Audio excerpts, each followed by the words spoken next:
কোনো গতি নাই, কোনো গতি নাই, কোনো গতি নাই। কি মাইরা আপনারা প্রশ্ন করবেন, মৌমিতা ও তো সব কীর্তনিয়ারা বলে যায়, বলে হরিনাম গাও, হরিনাম শোনো, একাদশী করো, তুলসী গাছে জল দাও, ভগবানের চরণে তুলসী দাও, ও ছাড়া তোমার জীবনে কোনো রাস্তা নাই, কোনো গতিও নাই। কিন্তু বাবা কীর্তনিয়ারা যেটাই বলবে যে সেটা সবটা ঠিক হবে না। কীর্তনিয়ারা যেটা বলবে সেটা একটু হৃদয়ঙ্গ করতে হবে, অনুভব করতে হবে।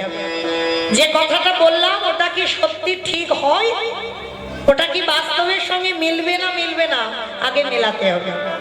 তাহলে এই যে কীর্তনিয়ারা বলছে বাবা হরিনাম ছাড়া গতি নাই, সত্যি কি গতি আছে মা? যে যত বড় ধনী হোক না কেন, যার যত টাকা থাকুক না কেন, যার যত অর্থ থাকুক না কেন, কেউ যদি বাবা সোনার পালঙ্কে ঘুমায়, কেউ যদি টাকার বিছানায়ও ঘুমায়, যত অট্টালিকা বানাও না কেন, শেষের দিনে তোমার সঙ্গী কিন্তু কেউ হবে না। যখন আলেকজান্ডার মরে যায় বাবা, মরার আগে বলে গিয়েছিল যখন আমার দেহটা কফিনের বাক্সে করে নিয়ে যাবে, আমার হাত দুটো ওই বাক্সের বাইরে একটু বের করে দিও। প্রশ্ন করেছিল কেন বের করে দেব? কফিনের বাক্সে যদি কাউকে নিয়ে যাওয়া হয় বাবা, সব দেহটা তো ভিতরে থাকে, কিন্তু আলেকজান্ডার বলেছিল আমার দুটো হাত বের করে দেবে। কেন? আলেকজান্ডার মরার আগে জগৎকে দেখাতে চেয়েছে, বোঝাতে চেয়েছে, দেখো আমি আলেকজান্ডারের মতো ব্যক্তি, আমার কোনো কিছু অভাব ছিল না, কিন্তু হাত দুটো কফিনের বাক্সের বাইরে কেন? ভালো করে আমার হাতের দিকে তাকিয়ে দেখো, যেদিন এসেছিলাম সেদিন পরনে আমার একটা সুতোও ছিল না, আর যেদিন ভব ছেড়ে চলে যাচ্ছি সেদিনও আমার হাতে কিছু নেই। তাহলে এলে খালি হাতে, যাচ্ছ তুমি খালি হাতে, তাহলে কিসের জন্য বাবা এত আমার আমার আমার আমার আমার? মনে রাখতে হবে বাবা, যে যতই বলি না কেন, ছেলে আমার, মেয়ে আমার, জায়গায় আমার, জমি আমার, বিষয় আমার, যতই আমারে আমারে করো না কেন, বাঁশি যদি বেজে যায় পড়ে থাকবে সরকারি খাবার, এসে একা তুমি যাবে একা। যেদিন এসেছিলে মা জগতে কেউ কেউ ছিল না, আর যেদিন ধরা থেকে চলে যাবে সেদিনও কেউ থাকবে না। তাহলে সাথে যাবে কি? আমার কর্মফল। মানে কর্মফল মানে কতদিন তুমি সৎ কর্মে যুক্ত ছিলে, কতদিন তুমি ধর্মটাকে আঁকড়ে ধরেছিলে, কতদিন সাধু সঙ্গ করেছ, কতদিন হরিবাসরে বসেছ, কতদিন ভাগবত আসরে বসেছ, কতদিন যাবত তুমি একাদশীর উপবাস করছো। এই ভালো ভালো কর্মগুলো আমাদের সাথে যাবে। তবে মা আমি মৌমিতা আর একটা গ্যারান্টি দিতে পারি, আর একজন আমাদের সাথে যাবে, সেটা আমার গ্যারান্টি, ও যাবেই। তবে জানি না আপনাদের এই বইটাতে নিয়ম আছে কিনা, তবে আমার ডায়মন্ড হারবার এলাকায় নিয়ম আছে মা, মানুষ মরে গেলে সাথে কিছু দাও মা না দাও, দুটো জিনিস তাকে ভাড়া করতে হবে, একটা হলো খোল আর একটা হলো পরোটা। কি গো মাইরা, তোমাদের এই বইটাতে হয়তো মানুষ মরে গেলে খোল করতাল বাজে তো? তাহলে এই জায়গাটা একটু ভালো করে ভাবেন বাবা। যখন আমরা দুর্গা পূজা করি, কালী পূজা করি, লক্ষ্মী পূজা, সরস্বতী পূজা, যাই পূজা হোক না কেন, যেদিন বিসর্জন হয় সেদিন তো বড় বড় ডিজে ডিজে বাজে। কি বাবা তোমাদের বইটাতে বাজে তো? এখানেও হয়? যাক বাবা, আমি ভাবলাম বোধহয় আমার ডায়মন্ডেই শুধু হয়। তার মানে এমন বিসর্জনের দিন মা ধুমধাড়াক্কা বাজনা বাজবে যেন হার্ট এক্ষুনি ব্লক হয়ে গেল। মানে অসুস্থ মানুষ যদি থাকে বাবা, এমন বাজনা বাজবে সে এক্ষুনি হার্ট অ্যাটাক করবে বিসর্জনের দিন। তাহলে এই জায়গাটাই একটু অনুভব করে, সেটাও তো মা। তাহলে মাকে যখন জলে ফেলতে যাচ্ছ তখন নাচানাচি করে গেলে, লরিতে করে ডিজে বাজিয়ে গেলে, আর যেদিন আমাদের দেহ বিসর্জন হবে সেদিনকে একটা লরিতে করে ডিজে বাজালে হতো না? কি মা হওয়াতে হতো? তাহলে হওয়াচ্ছে না কেন? এই জায়গায় চৈতন্য মহাপ্রভু শিক্ষা দিলেন, ওরে কলিজি ভালো করে পিছনের দিকে তাকিয়ে দেয়, যেদিন এসেছিলিস সাথে কেউ ছিল না, আর যেদিন যাচ্ছিস তোর সাথে যাচ্ছে কে কর্মফল আর কি গো এই হরি নামে যাবে আমাদের বচ্চা দেখা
তাহলে চলেন যদি আঁকড়ে ধরতে হয় মা সকাল সকাল গোবিন্দ চরণটা ধরো, কারণ জগতে যা যা কিছু দেখছো মা সব অনিত্য বস্তু, আর নিত্য বস্তু যদি থাকতে হয় আমার গৌর গোবিন্দ চরণ।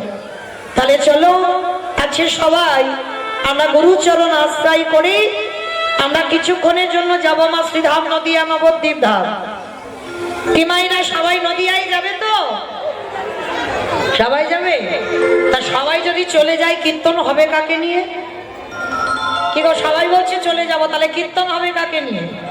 কি গো ভক্ত না থাকলে কি কীর্তন হয়? আগে তো ভক্ত লাগে।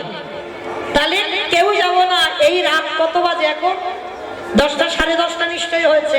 তাহলে এই রাত্রিবেলা এক্ষুনি যদি তোমার ছেলে বৌমার অর্ডার না পাও, তোমার স্বামীর যদি অনুমতি না পাও, তুমি কি যেতে পারবে নবদ্বীপ? পারবে না তো। কিন্তু একজনকে কোনো কৈফিয়ত দিতে হয় না, কোনো অনুমতি নিতে হয় না। বলো তোমার সে কে? মন। যত তুমি বাইরে তাড়াতাড়ি যাও না কেন, তোমার মনের থেকে দ্রুত কেউ নয়। পৃথিবীতে যত যানবাহন আছে বাবা, মনের থেকে তাড়াতাড়ি কেউ যেতে পারবে না। তাহলে থাক, দেহগুলো সব ছেলে পুলে মানুষ করুক, স্বামী সেবা করুক, আর আমাদের মনগুলো নিয়ে যাব সেই সুরধনী গঙ্গার তীরে। কেমন? আর সুরধনী গঙ্গার তীরে গিয়ে দেখবো সত্যতে নারায়ণ, ত্রেতাতে রাম, তারপরে কৃষ্ণ, আর কলিতে হলো গৌরাঙ্গ। আর যেদিন কৃষ্ণ কলিযুগে গৌর হয়ে এলো, সেদিন নদিয়ার অবস্থাটা কেমন জানো? নদিয়ার ভাবটা কেমন? আজ নদিয়া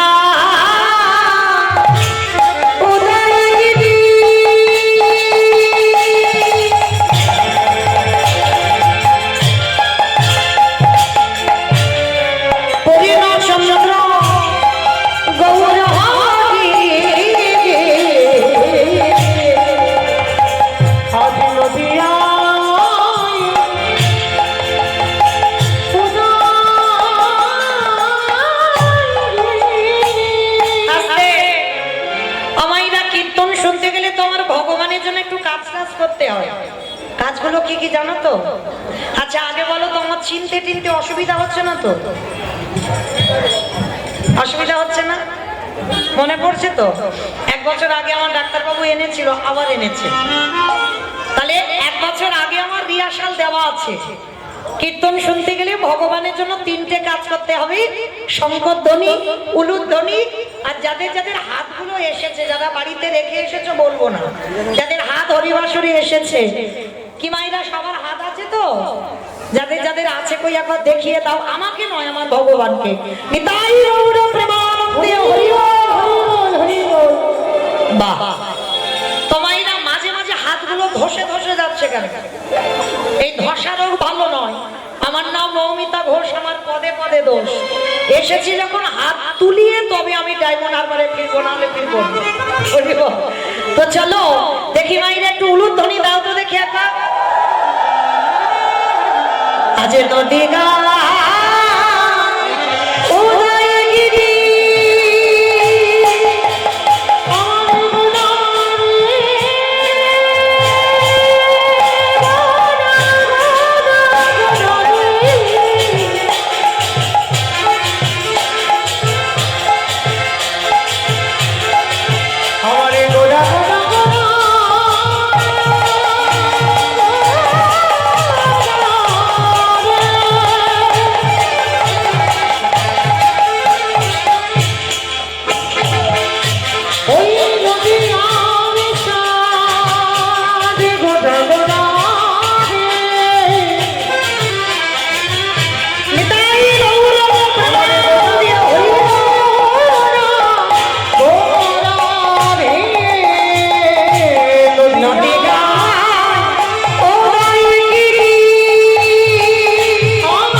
নদিয়ার মাটিতে ব্রজেন্দ্র নন্দন কৃষ্ণ কলিতে গৌর হলো। মায়ের নাম কি? শশী ঠাকুরানী, আর বাবার নাম হলো জগন্নাথ মিশ্র। আচ্ছা বাবা, এবার যারা যারা কীর্তন শোনেন বা শাস্ত্র জ্ঞানী বা তত্ত্ব জ্ঞানী, যারা বহু জায়গায় কীর্তন শোনেন, এই ভগবানকে বলা হয় সচিদানন্দন। কেন? মায়ের নাম ছিল শশী ঠাকুরানী, ওই জন্য মার নাম অনুসারে ছেলেকে বলা হয় সচিদানন্দন। আর বাবার নাম জগন্নাথ মিশ্র, ওই জন্য বাবার নাম অনুসারে ছেলেকে বলা হয় জগদানন্দন। আচ্ছা, এইবার আপনারা যারা কীর্তন শোনেন বা বোঝেন, বলেন তো আমার ভগবানকে সচিদানন্দন বলে না জগদানন্দন বেশি পরিচিত হয়েছে? সচিদানন্দন বেশ। জগদানন্দন কিন্তু কেউ বলে না, সব বলে সচিদানন্দন। কিন্তু বাবা এই জায়গাটায় সবাইকে ভাবতে হবে, কেন? ভগবান তিনি তো কলিযুগের মহাপ্রভু, কলিযুগের ভগবান। তাহলে কলিযুগের ভগবান হয়ে তিনি আজকের মায়ের পরিচয়ে পরিচিত হলো। আর কি হয়েছে? আর আপনারা আমরা সবাই কলির সন্তান হয়ে আমরা কেন বাবার পরিচয়ে পরিচিত হচ্ছে? দেখবেন বাবা, কোথাও গেলে যে মা দিল ব্যথা সে মা রইল কোথায়, কথায় বলে না? যেখানে যাও না কেন, যদি একটা বাচ্চা হারিয়েও যায়, সবার আগে কি কেউ বলবে এ বাবা তোর মার নাম কি? সবার আগে বলবে তোর বাবার নাম কি? আর যে বাবার নাম বলতে পারবে না বাবা, সমাজ তাকে কত গালিগালাজ করবে। যেখানে যাও না কেন তোমাকে তোমার বাবার নামটা লিখতে হবে। কিন্তু এই জায়গায় চৈতন্য মহাপ্রভু তিনি মায়ের পরিচয়ে পরিচিত হলো, আর আপনারা আমরা কলির মানুষ হয়ে সবাই বাবার পরিচয়ে গেলাম কেন? এইটা জানতে গেলে বাবা একটা কথা শুনতে হবে, তাহলে বুঝতে পারবে। তবে মন দিয়ে শুনতে হবে, তবে অনুভব করতে পারবেন কেন ভগবান আমাদের বেলা বাবাকে জায়গা দিল আর নিজের বেলা মায়ের জায়গাটা দিল। কেন? শোনো মায়েরা ভালো করে। কেমন? একটা ছোট্ট বাচ্চাকে ফেলে বাবা চলে গেছে কাজে, 1 বছর পর পর বাড়িতে আসে। আর মা কি করেছে? সারাদিন সংসারের খাটুনি খেটে ওই ছেলেটাকে দিনে দিনে বড় করছে। বাবা কিন্তু কোনো কাজ করছে না, বাবা তো কর্মে চলে গেছে, টাকা পাঠায়, মা ছেলেটাকে মানুষ করে। কিন্তু ছেলে যখন একটু বড় হয়েছে, হঠাৎ বাবা একদিন বাড়িতে আসছে, আর ওই ছোট্ট বাচ্চাটা ধুলো কাদা বালি মেখে আছে। সেই অবস্থাতে খেলতে খেলতে দেখে না তার বাবা বাড়িতে আসছে, আর সেই খেলা ধুলো কাদা বালি অবস্থায় ছুটে গেছে, মানে আনন্দে বাবা ফিরছে তো অনেক দিন পর। তা বাবা ফিরছে বলে ছেলেটা ছুটে গিয়ে বাবার কোমরটাকে সবে জড়িয়ে ধরতে, ছোট বাচ্চারা যেমন করে, বাবার কোমর জড়িয়ে ধরতে যাবে, তো বাবা কি করেছে? ছেলের হাতটা ধরে বলছে, আরে দাঁড়া দাঁড়া দাঁড়া দাঁড়া দাঁড়া, ছি ছি ছি ছি ছি, এই ধুলো কাদাবালি মেখে আছিস আর আমার দামি জামা কাপড়। ধরো বাবা কথায় কথায় বলছি, হয়তো দিল্লি বোম্বে থেকে ফিরছে, ফ্লাইটে করে ফিরেছে, ভালো দামি জামা কাপড় পরে আছে, আর ধুলো কাদাবালি গ্রামে ফিরছে। আর সেই বাচ্চাটা যদি ধুলো কাদাবালি নিয়ে বাবার কোলে ওঠে, বাবার দামি শার্ট নষ্ট হয়ে যাবে না? ছেলের হাতটা ধরে বলছে, দাঁড়া, আমি কোলে এখন নিতে পারবো না, মায়ের কাছে যা, মা যদি পরিষ্কার করে দেয় তারপরে আমি তোকে কোলে নিয়ে ঘুরতে যাব। ভালো করে মন দিয়ে শুনবে, কেমন? তার ছেলেটাকে যেই না বকা দিয়েছে বাবা, অনেক আনন্দ করে গিয়েছিল তো বাবার কোলে উঠবে বলে, তা বাবা যেই না হাতটা ধরে সরিয়ে দিয়েছে, ছেলেটা কাঁদতে কাঁদতে মার কাছে গেছে। আর মা কি করেছে? সংসারী মা তো সারাদিন খাটুনি খেটে সবে দুটো অন্ন নিয়ে বসেছে প্রসাদ পাবে, আর সবে এক রাস দেবে, ছেলেটা দরজায় গিয়ে ডাকছে মা, সবে মুখে তুলেছে এখনো দেয়নি। যেই না মা বলেছে, মা তাড়াতাড়ি করে ওই অন্যের থালাটা সরিয়ে রেখে উঠে গিয়ে দেখছে ছেলে দাঁড়িয়ে দাঁড়িয়ে দরজায় কাঁদছে। তাই বাবা কাঁদছে কাঁদছিস কেন? বন্ধুরা মেরেছে বুঝি, নাকি মারামারি করেছিস, ঝগড়া করেছিস, ওই জন্য কান্নাকাটি করছিস? ও তো খেলতে গেলে লাগবে, খেলতে গেলে মারামারি হবে, তা কাঁদছিস কেন? ছেলেটা মাথা নিচু করে বলছে, ও মামা, বাবা বাড়িতে আসছে। বাবা আসছে? তাই তো আনন্দের কথা, তা তুই দাঁড়িয়ে দাঁড়িয়ে কাঁদছিস কেন? জানো মা, আমি একটু আনন্দ করে আমার বন্ধুদের বাবার কোলে, কত বন্ধুরা কোলে চড়ে যায়, আমি একটু আদর করে বাবার কোলে উঠতে গেলাম, বাবা মানে হাত ধরে বললাই আমার দামি জামা কাপড় নষ্ট হবে, মার কাছে যা, পরিষ্কার হ, তারপরে তোকে কোলে নিয়ে যাব। মা যেই কথাটা শুনেছিলাম, সেই ধুলো কাদাবালি মেখে আছে ছেলে, মা হৃদয়ে তুলে নিয়েছে। মা বিচার করেনি যে ছেলে নোংরা মেখে আছে, বুকে তুলে নিয়েছে। নাক দিয়ে সর্দি ধরছে, মা নিজের আঁচলটা দিয়ে মুছিয়ে দিয়েছে। আর মুছিয়ে দিয়ে মায়ের কিন্তু খাওয়া হলো না, সে খাওয়ার থালাটা ফেলে রেখেছে। ছেলের হাত মুখ ধুইয়ে, ভালো জামা কাপড় পরিয়ে, কপালে একটা বড় করে কাজলের টিপ দিয়ে, পাউডার মাখিয়ে দিয়ে, এইবার ছেলেটাকে কোলে নিয়ে স্বামী ফিরেছে। স্বামীর কাছে গিয়ে বলছে, কি গো, ছেলেটা একটু আদর করে কোলে উঠতে গেল, না উনি বলে বড় কষ্ট পেয়েছে। যাও, তোমার সঙ্গে আমি পরে কথা বলবো, আগে ছেলেটাকে নিয়ে একটু গ্রামে ঘুরে এসো, তারপরে কথা হবে। মা পরিষ্কার করে যেই বাবার কোলে দিল, বাবা বাচ্চাটাকে কোলে করে নিয়ে ঘুরতে বেরিয়ে গেল। তত্ত্ব কি বলল? যারা শুনছেন, যারা অনুভব করছেন, কীর্তন মানে শুধু উপর থেকে গেলে হবে না বাবা, কীর্তন মানে নারকেল। কি গো, নারকেল দেখেছো মা? বাইরে একটা খসা, খসাটাকে ছাড়াবে, নারকেল পাবে, স্বাদ পাবে। ও বাবা, বাইরের থেকে ভিতরে আরো বেশি কঠিন। সে নারকেলটাকে ফাটাতে হবে, তবে যদি শ্বাসটা টেনে বের করে খেতে পারো, তবে তুমি স্বাদ পাবে। এই কীর্তন জিনিসটা এইরকম, যারা শুনলেন, অনুভব কি কিছু করেছে? করেননি। তাহলে আমি বলে দিই, বাবা হলো ভগবান, যে যার ঘরের বাবা হলো ভগবান। আরে মা হলো গুরু রূপী, ওই মা গুরুর কাছে যতক্ষণ না পরিষ্কার হবে, পরমাত্মা রূপী ভগবান কোনোদিনে তোমার কোলে ধরতে পারবে না। যে যাই জায়গায় ছুটোছুটি করো না কেন, তুমি সরাসরি ভগবানের কৃপা পেতে পারো না, সরাসরি তুমি ভগবানের কোলে উঠতে পারো না। ওই গুরু রূপী মার কাছে যাও, ওই মা যদি তোমার পরিষ্কার করে দেয়, আরে বাবার কোলে যদি তুলে দেয়, তবে বিশ্ব পিতা রূপী ভগবান তোমার কোলে নিয়ে ঘুরে যাবে। এটা হলো একটা তথ্য। আর একটা তথ্য কি, ভালো করে ভাবেন। ভগবান চিন্তা করলো, বাবা ছেলে নোংরা মেখে আছে বলে কোলে নিল না, কিন্তু মা কিন্তু বিচার করছে না। মা ভালোবাসে, বাবা ভালোবাসে, কিন্তু দুজনের ভালোবাসা তফাৎ।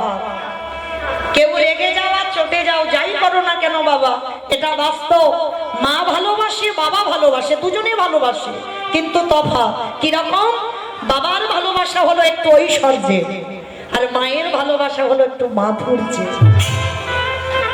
তাই তো মা নোংরা বিচার করলো না, কিন্তু বাবা নোংরা বিচার করলো, কাদা মেখে আছে বলে কোলে নিল না। ভগবান চিন্তা করলো, এই কলির মানুষ, এরা তো সবাই নোংরা মাখাজি, সবাই নোংরা মেখে আছে। মা যারা বসে আছো, যারা দাঁড়িয়ে আছো, আমি কীর্তনিয়া সম্প্রদায়, সবাই নোংরা মেখে আছি। কিসের নোংরা? কাম কাঞ্চনে আসক্ত, বিষয়ে বিষয়ে আসক্ত। এ ছেলে আমার, মেয়ে আমার, ঘর আমার, বাড়ি আমার, গাড়ি আমার, এই আমার আমার ময়লার বসন হৃদয়ে চেপে আছে। এগুলো হচ্ছে ময়লা। তাহলে ছেলে ময়লা মেখেছিল বলে বাবা তো নিতে পারলো না। ভগবান চিন্তা করলো, আমি যদি বাবার পরিচয়ে পরিচিত হই, এই কলির ছেলে মেয়েরা, এরা যে নোংরা মেখে আছে, তাহলে এদেরকে আমি কোলে নিয়ে উদ্ধার করবো কেমন করে? কিন্তু মা ধুলো বিচার করে না। তাই তো চৈতন্য মহাপ্রভু সিদ্ধান্ত দিল, আমি কলিযুগে যাব, মায়ের পরিচয়ে পরিচিত হয়ে, মা যেমন সন্তানের নোংরা ধুলো বিচার করে না, সহজে মা কোলে করে নিয়ে নেয়। ঠিক তদ্রূপ গৌরাঙ্গ মহাপ্রভু আজকের মাতৃস্বরূপে এসেছে। এই কলির মানুষ আমরা সবাই সন্তান সম।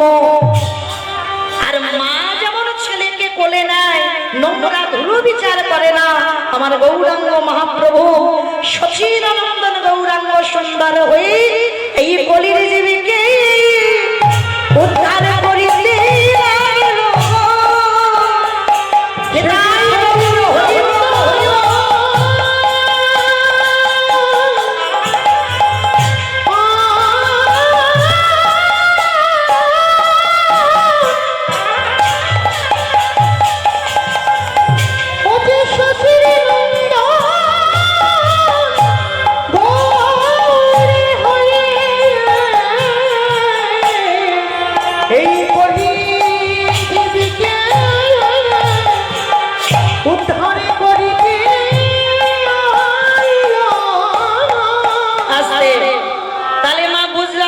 সবাই যার জন্য ভগবান নাম নিয়েছেন সচিদানন্দ, আমরা বলি সচিদানন্দন গৌরাঙ্গ সুন্দর।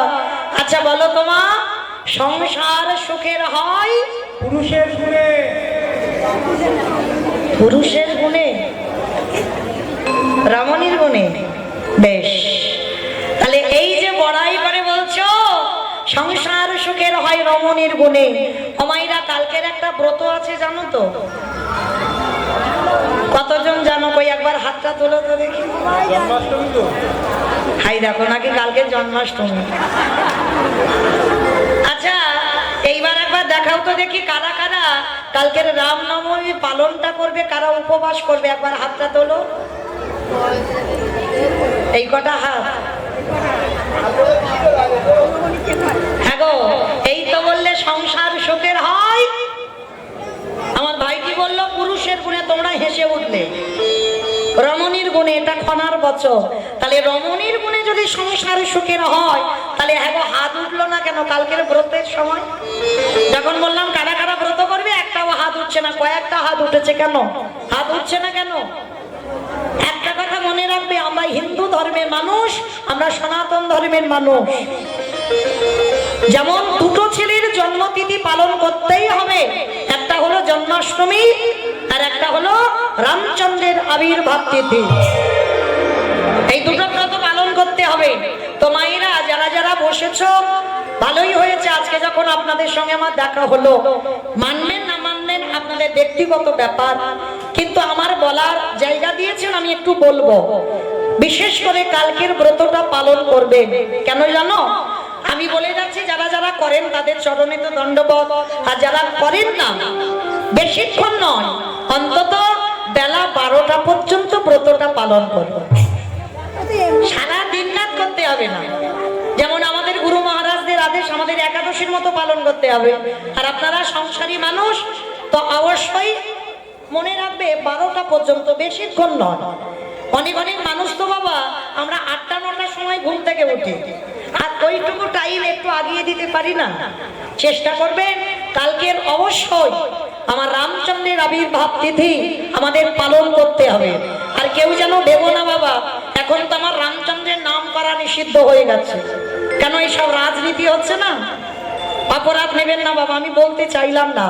এই জন্য বললাম রামচন্দ্রকে এই রাজনীতি আনবে কেন? আমরা হিন্দু ধর্মের মানুষ, আমরা সনাতন ধর্মের মানুষ। রামচন্দ্র ত্রেতা যুগের ভগবান, আর ত্রেতা যুগের ভগবান হয়ে আমরা ভগবানের আরাধনা করব, এতে তো বাবা কারো রাগারাগি হওয়ার কথা নয়। তো অবশ্যই করে মা আমি যাদের বলে গেলাম অবশ্যই রামচন্দ্রের ব্রত পালন করবেন। আচ্ছা কালকে কতজন 12টা পর্যন্ত পালন করবে একবার একবার দেখাও তো হাতটা তুলে। এতজন করবে? বাহ, আজ আমার কীর্তন গাওয়া সার্থকতা হয়ে গেল বাবা। কারণ রামচন্দ্রের জন্ম নয় মা, কেউ যদি আমরা বলি জন্ম, ভগবান জন্ম নেয় না, ভগবান আবির্ভাব হয়। হ্যাঁ, যেমন পঞ্জিকাতে লেখা হয় দেখবেন কৃষ্ণের জন্মাষ্টমী, এখন ভগবান জন্ম নেয়। আমাদের বৈষ্ণব তালিকাতে লেখা হয় ভগবান কৃষ্ণের আবির্ভাব তিথি। মানে কথাটা বলতে হবে বাবা, একটু ভেবে বলতে হবে। তো অবশ্যই যারা করবেন, কারণ কালকে দুপুর 12টার সময় রামচন্দ্রের আবির্ভাব হয়েছিল, আর তার 2 ঘন্টা পরে ভরতের জন্ম হয়েছিল, আর তার 2 দিন পরে লক্ষ্মণ আর শত্রুঘ্নর জন্ম হয়েছিল। কেমন? তাহলে অবশ্যই করে পালন করছেন। আর এই যে কেন বললাম বাবা পালন করতে, কেন জানো? একটা নারী পারে কিন্তু সংসারটাকে কৃষ্ণ ভক্তের সংসার করতে। কারণ আমরা ভুলে গেলে হবে না, যেদিন মাতৃ জঠরে কেঁদেছিলাম সেদিন তো বলেছিলাম আমরা জগতে গিয়ে কৃষ্ণ দাস হব। তাহলে কেন ভুলে যাচ্ছি? আমরা সবাই মায়ার দাস হয়ে আমরা কৃষ্ণ দাস, সেটা ভুলে গেলাম। তাই এই কথাটা বলার একটাই কারণ, একটা নারী কিন্তু ঘরের শক্তি। যতই পুরুষ রোজগার করে আনুক না কেন, ঘরের নারীটা যদি ঠিক না হয় মা, সে সংসার নড়বড় করবে, সে সংসার কোনোদিন ঠিক হবে না। কারণ ঘরের নারী হচ্ছে জগৎ জননী মা দুর্গার অংশভূতা। একটা নারী সব পারে, পরিবারটাকে ভক্তও করতে পারি, পরিবারটাকে অভক্তও করতে পারি। যদি বলো কেন, আমার কথা নয়, প্রমাণ দিয়েছে শাস্ত্র। ভালো করে শুনবেন কেমন, আমার মায়েদের চেতনার জন্য বলা। ও মায়েরা, এক ভক্তিমতী নারীর জন্ম হয়েছিল, মন দিয়ে শুনবে কথাটা কেমন। এই নারীটা জন্মের আগে থেকে বাবা এরা প্রসাদ ভোজী ছিল। মায়েরা প্রসাদ ভোজী মানে বোঝো তো? যারা ভক্ত হয়েছেন বোঝেন, ভগবানকে দিয়ে খাওয়া। কি গো, ভগবানকে দিয়ে পাচ্ছ তো? ইটবো জানো না, কালকে নয়, কালকে নিরামিষ সেবা করবে। কালকে কখনো নয়, আমি সাহার নয়, মানে জেনে গেল, তার মানে মনে হয় পালন করবে, ওই জন্য জেনে গেল ভালো করে। রাধে, পালন যদি না করে, ওটা আমার ননদের স্বামী তো, রাধে, ওই জন্য একটু জেনে গেল। তোমার ডাক্তারবাবু আমার এই জামাইবাবুর ওখানে চেম্বারে বসে, ওই জন্য অনেকটা হিতাহিত, ওই জন্য একটু জেনে গেল। তো যাই হোক, তো এই মা মেয়েটার জন্ম হয়েছিল, জন্মের আগে থেকে বাবা মা প্রসাদ ভোজী, আর মেয়েটা মাতৃ জঠর থেকে বাবা ভগবানের প্রসাদ পায়। জন্মাবার পর মেয়েটার নাম রেখেছিল সত্যমা। মেয়েটার নাম কি বললাম? সত্য। তা এই সত্যমা এমনই একজন নারী ছিল, ছোটবেলা থেকে সর্বদাই তার খেলাধুলাই ভগবানকে নিয়ে, অন্য কিছু খেলা ছিল না। কিন্তু এমন অদৃষ্টে লেখা ছিল মা, মেয়েটা যখন বিয়ে হলো, বাবা মা দেখাশোনা করে এমন একটা পরিবারে বিয়ে দিল, যে পরিবারটা ছিল বাবা ঘোর নাস্তিক। বাবা নাস্তিক মানে বোঝেন তো? মানে কৃষ্ণ ভজন করে না, একাদশী করে না, হরিবাসরে যায় না, হরিবাসরে যায় না কি ধারে কাছেও যাবে না, ভাগবত আসরে যাবে না, সাধুগুরু বৈষ্ণবকে দেখলে প্রণাম করবে না, মানে মানে খুব নাস্তিক। আর সেই পরিবারে সত্যমার বিয়ে হয়। কিন্তু মেয়েটার চরিত্রটা এমনই একটা ছিল মা, এমন একটা ঘরে গেল, সারাদিন সেই স্বামী আর শাশুড়ি মিলে সকাল থেকে আর রাত্রি পর্যন্ত মা শুধু কাজ করা, মানে হাতে জল আর শুকনো হয় না, সারাদিন কাজ করতেই থাকে। আর সত্যমার শাশুড়ি তো শাশুড়ি নয় মা, সে শ্বাস উড়িয়ে দেবে। কারণ মনে রাখতে হবে, শাশুড়ি মা হবে না, আর বৌমা মেয়ে হবে না। তবে হবে না বলা ভুল, হয়। কোন কোন পরিবারে যদি বাবা মানিয়ে নেওয়ার শক্তিটা তার থাকে, যদি তার ধৈর্য শক্তিটা থাকে, অবশ্যই বৌমা মেয়ে হয় আর শাশুড়িও মা হয়। কিন্তু আজকে সত্যমা শাশুড়ি, সে শাশুড়ি নয়, শাশুড়িয়ে দেয়। মানে এত কঠিন শাসন ছিল, মানে ঘরের বাইরে পা দেওয়া যাবে না, শাশুড়ির অনুমতি ছাড়া কিচ্ছু করা যাবে না। আর কৃষ্ণ নাম তো দূরের কথা, কিন্তু সত্যমা ছোটবেলা থেকেই তো ভজন সাধন নিয়ে থাকতো। অমাইরা, যে মা ছোটবেলা থেকে ভগবানকে ভালোবাসলো, সেই মা যখন 16-17 বছরে বাবা মা বিয়ে দিল, তারপরে কি হঠাৎ করে কৃষ্ণকে ভুলে যাওয়া যায়? কিন্তু কিছুতে শাশুড়ি স্বামী কৃষ্ণ নাম করতে দেয় না। আর দেয় না বলে সত্যমা কি করেছিল জানো? সারাদিন ওই কাজ করে আর মনে মনে ভগবানের নাম করে, কোনোদিন মুখ থেকে জোরে প্রকাশ করতে পারে না কৃষ্ণ নাম। একদিন এই সত্যমা কি করেছে, বাসি বাসনগুলো মাজছে, এঁঠো বাসন মাজছে, আর কয়েকজন বৈষ্ণব মিলে বাবা রাস্তা দিয়ে বলা বলি করতে করতে যাচ্ছে। শোনো, আজকের থেকে তো এক সপ্তাহ এই গ্রামে ভাগবত হবে। তা আমাদের যাই হোক, অনেক দিনের পরে সৌভাগ্য যে আমরা এক সপ্তাহ ভাগবত শ্রবণ করতে পারবো। তো রাস্তা দিয়ে গল্প করতে করতে যাচ্ছে, আর সত্যমা কল ধারে বসে এঁঠো বাসন মাজছে। আর বাসন মাজতে মাজতে মার কানে আওয়াজটা গেছে যে আজকে থেকে এক সপ্তাহ ওদেরই গ্রামে ভাগবত হবে। যেই না কথাটা কানে গেছে, সত্যমা মনে মনে ভাবছে, যাই আজকের আমার শাশুড়ি মার কাছ থেকে আমি একটু অনুমতি চাইব। কতদিনও হয়ে গেল আমি গীতা পাঠ করি না, কতদিনও হয়ে গেল আমি সাধু সঙ্গ করি না, কতদিন হয়ে গেল আমি ভাগবত আসরেও যাই না। আজকের আমার শাশুড়ি মার কাছ থেকে অনুমতি নিয়ে আমি একটু ভাগবত শুনতে যাব। তাড়াতাড়ি সত্যমা কি করেছে, যা যা কাজ ছিল শাশুড়ি মা দিয়েছে সব কাজ সেরে নিয়েছে। আর সব কাজ সেরে নিয়ে শাশুড়ি মার কাছে মাথায় কাপড়টা দিয়ে গলদেশে বসনে দিয়ে শাশুড়ি মার কাছে হাত জোড়ো করে বলছে, মা, ওমা, একটা কথা বলবো। কি কথা? ভালো করে শোনেন মা। বৌমা কেমন ভাবে কথা বললো, আর শাশুড়ির কথাটা দেখো। ও মামা, এতদিন বিয়ে হয়েছে আমি তো তোমার কাছে কিচ্ছুটি বলিনি কোনোদিন। ও মা, আজকে থেকে আমাদের এই গ্রামে এক সপ্তাহ ভাগবত হবে। মা, কতদিন হয়ে গেল আমি গীতা ভাগবত কিচ্ছু শ্রবণ করিনি। ও মা, আমি যা যা কাজ আমি সব করে রেখেছি। ও মামা, তুমি আমার একটু অনুমতি দাও না, আমি একটু ভাগবত শুনতে যাব। যেই না বৌমা বলা, শাশুড়ি মা বলে বলেন, অপদার্থ, তোর এত বড় শ্রদ্ধা, তুই আমার বাড়ির বউ হয়ে তুই ভাগবত আসরে যাবি? এটা কখনো হতে পারে না। আর দাঁড়া, তোর যখন মনে এই ভাবনাটা এসেছে, আমি এক্ষুনি আমার ছেলেকে বলবো।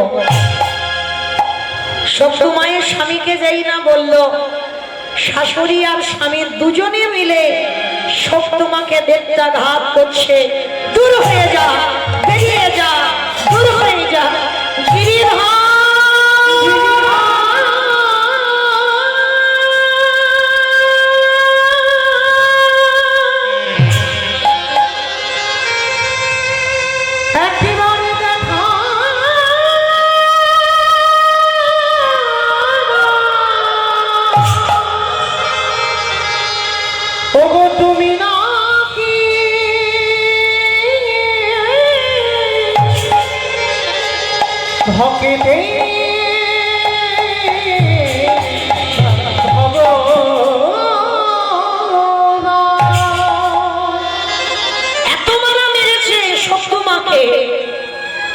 সারা শরীর থেকে রক্ত ঝরে ঝরে মাটিতে পড়ছে, তবু এত অত্যাচার সহ্য করেও একটা দিন বাপের বাড়িতে বাবা নালিশ জানায়। তার ভগবানের প্রতি বিশ্বাস ছিল, একদিন না একদিন আমি এই পরিবারটাকে কৃষ্ণ ভক্তের পরিবার বানাবো।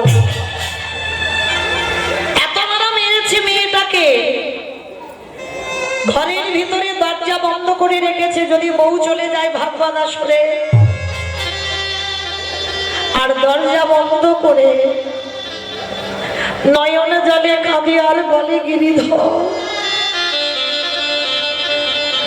আমি তোমার কাছে কি এমন অন্যায় করেছি গো, যার জন্য তুমি আমার শাশুড়ি আমায় মারলো, আমার স্বামী আমায় মারলো। বেশ, কিন্তু সহ্য করবার মতো ক্ষমতাটুকু তুমি দিও।